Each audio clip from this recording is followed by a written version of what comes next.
On June 18, 2025, the Royal Navy's HMS Spey quietly entered the Taiwan Strait. No weapons, no escort. China saw it differently. Within minutes, warships tailed the vessel. Within hours, 74 fighter jets took to the sky. This wasn't just a patrol, it was a trigger.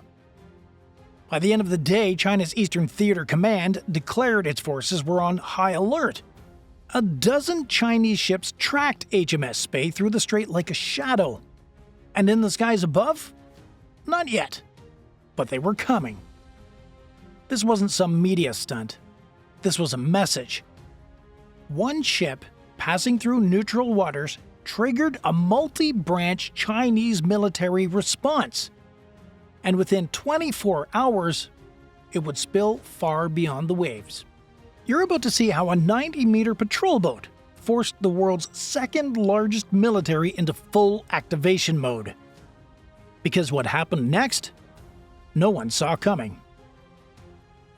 The moment HMS Spey entered the Taiwan Strait, China flipped a switch. PLA Navy destroyers moved in quickly, Type 052D class.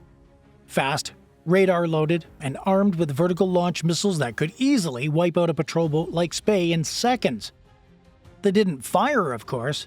That wasn't the point. They were there to track, to intimidate, and most of all, to send a message. Within 45 minutes, Chinese warships were sailing parallel to Spey, maintaining tight visual range. Not just one or two. Reports say that at least 6 Chinese naval vessels shadowed the Spey across the strait. That's overkill for a patrol boat. But again, this wasn't about the ship, it was about the symbol. Then came the surveillance ships. China's auxiliary fleet joined in. Electronic warfare vessels that don't launch missiles but suck up signals. Every radar ping, every encrypted British comms burst, every acoustic hum from the hull recorded. An electronic autopsy in real time. Above them, Chinese reconnaissance drones orbited silently, feeding targeting data back to command centers in Fujian. And while the ship moved east, Chinese propaganda moved even faster. The PLA's Eastern Theater Command issued a public statement. "We followed and monitored the UK warship. Our forces remain on high alert to safeguard sovereignty and security." The wording was carefully chosen. Not defensive, defiant. Back in London, the Ministry of Defence stood firm. HMS Spey conducted a legal transit in accordance with international law. And they were right. Under the United Nations Convention on the Law of the Sea, the Taiwan Strait is international waters. But that doesn't stop China from treating it like its front yard. As HMS Spey continued its path through the strait, a second wave of Chinese ships moved into the region, this time from the south. A silent box formation began to form. Spey was never boxed in, but the threat was clear. If things turned hot, the Royal Navy ship would have no escape corridor. And that's when China activated the air leg of this operation. HMS Spey isn't a warship built for a fight. She's not a destroyer, she's not a frigate, not even missile-equipped. She's a river-class offshore patrol vessel. 90 meters long, top speed just over 24 knots. Her job? Maritime security, anti-smuggling, search and rescue. Not exactly a frontline brawler. So why did she trigger such a massive Chinese response? Because of where she went and why. HMS Spey is part of the Royal Navy's permanent Indo-Pacific deployment.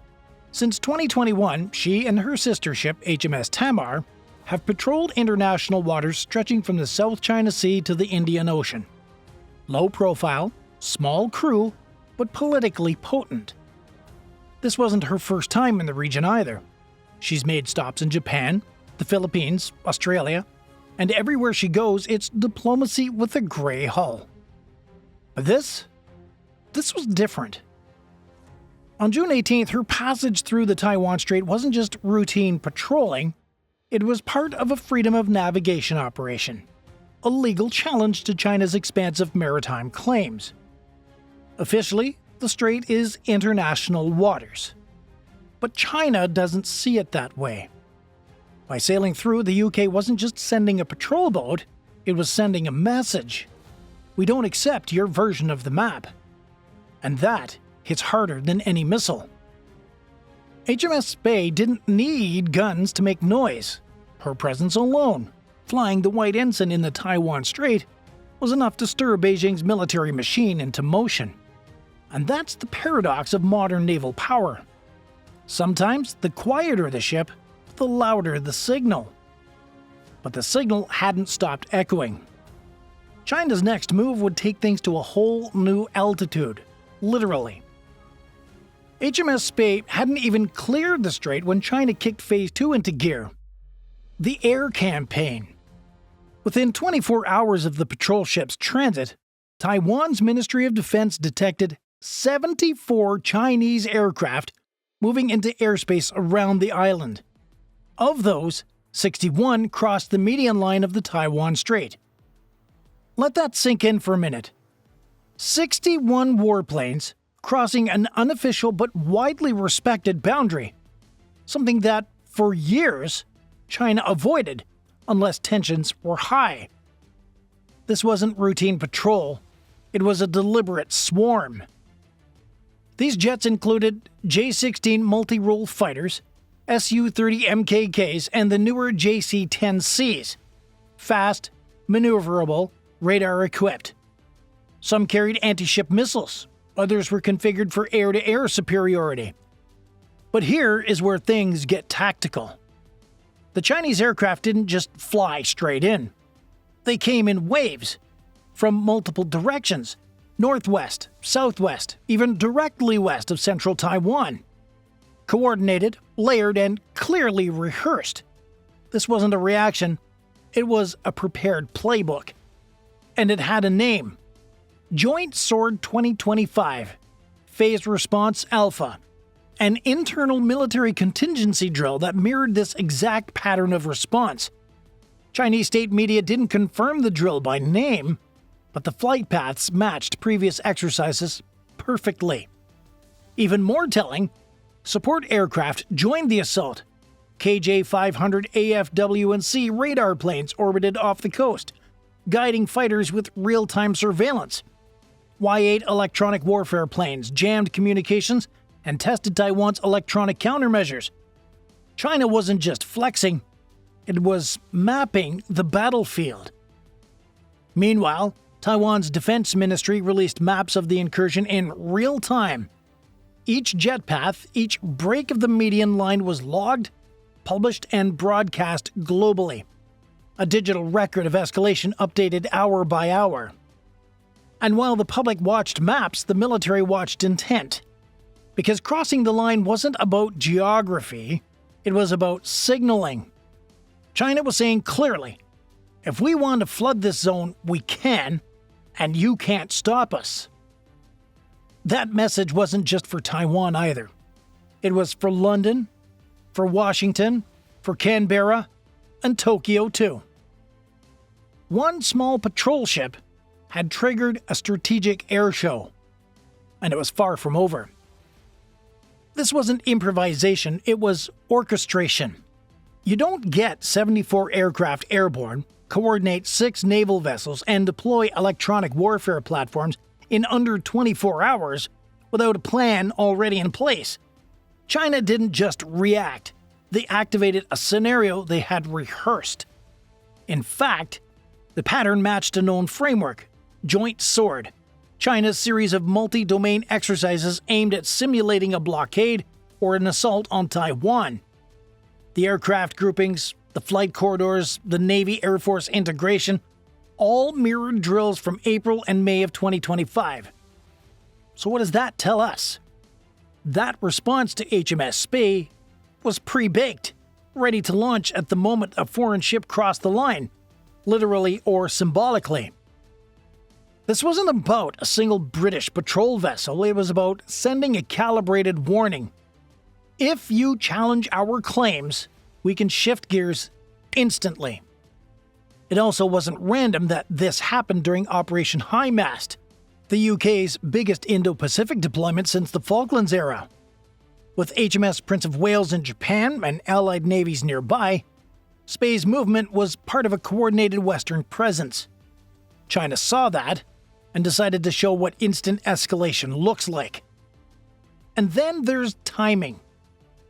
This incident occurred just days before Taiwan's annual Hankuang military drills, their largest wartime simulation. By flooding the airspace now, China wasn't just responding to the UK.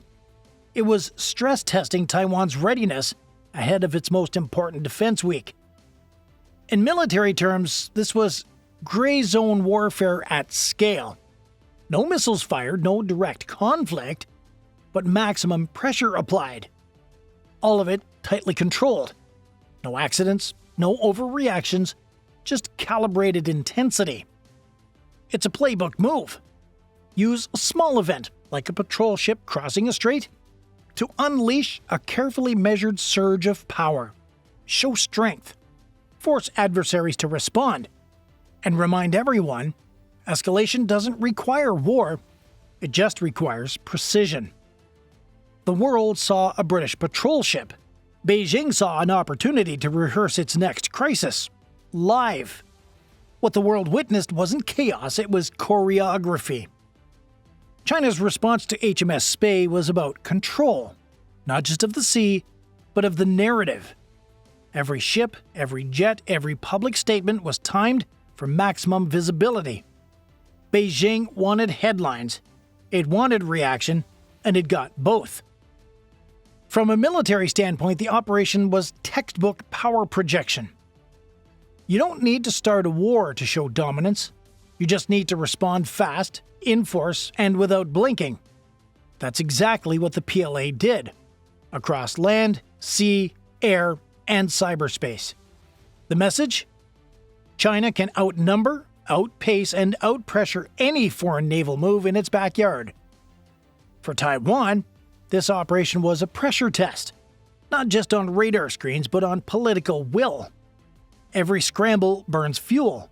Every day on high alert drains crews. Beijing's goal isn't just to intimidate, it's to exhaust. Death by 1,000 drills. For the UK, HMS Spey's mission was never about firepower, it was about presence. By sailing through the strait, Britain reasserted that international waters remain international, no matter what China claims on paper. But presence comes with risk. And that's the calculation. Is showing the flag worth provoking a regional spike in tensions? For China, the answer is simple. Push back. Every time. Even against unarmed patrol ships. And here's the bigger picture. This wasn't just about Britain. This was a signal to NATO, Japan, Australia, and every other power looking east. A quiet reminder that any challenge to China's maritime claims will be met with fast, organized, and overwhelming response. Whether it's a patrol boat or a carrier group, the answer will be the same. Precision escalation. And yes, it was also a domestic message to Chinese citizens watching state news. This was a patriotic defense of sovereignty. To the PLA's own commanders, it was a real-time readiness drill. And to Xi Jinping, it was proof that his military can move on command and make the world watch while it does. Spey didn't fire a shot. China answered with everything but. One unarmed British patrol ship sailed through the Taiwan Strait. China answered with warships, drones, jammers, fighters, 74 aircraft in total. No missiles fired, no shots exchanged. But make no mistake, this was a full-spectrum military flex, a warning, a rehearsal, a statement of intent. And the world watched it unfold in real time. So here's the question for you. Was China right to react this strongly? Or did HMS Spey do exactly what needed to be done? Proving that international waters belongs to all nations, not just the loudest one. Let us know in the comments. Keep it civil, but don't hold back. We read every response. And hey, if you want to go a step further and support our channel directly, join the fleet. You get loyalty badges, priority responses, and help us bring more true maritime stories to the surface. Click join on our channel page and get on board. Thanks for watching, and remember, sometimes the quietest ship in the water makes the loudest noise.